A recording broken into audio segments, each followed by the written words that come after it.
Hello there, dear friends and Tucson owners. I just wanted to show you, like, my touchscreen's not working.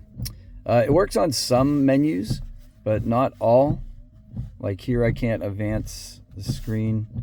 Here, I can't zoom in or out or say, okay, I'm done. I don't want to go to that destination anymore.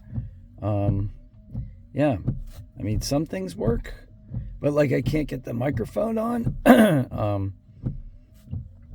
But like, yeah, so I don't know what's going on here. Oh, I don't want to show my thing here. Yeah, so if anybody can explain to me how that works and how you reset that.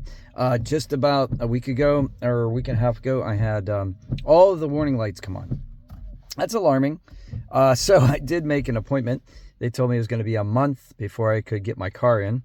And then I called back and said, hey, like I just bought this car like 4 months ago.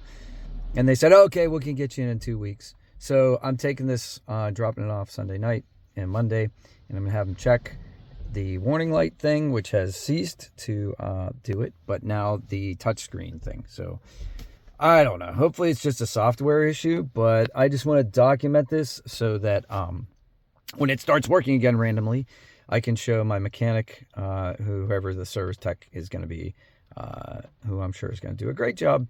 But that way I can show them and also show you so that when I find out what the solution is, you guys can figure it out and see if it's something you can do yourself or if it's something you have to take to the dealership. So I hope you guys have a great day out there. See you on the next one. And I got a whole bunch of videos about this 2026 Tucson Limited Hybrid, which I really like, except for these little things that are starting to happen. And this thing's not even 6 months old. It's kind of scary. Okay, I'll talk to you in the next one. Thanks.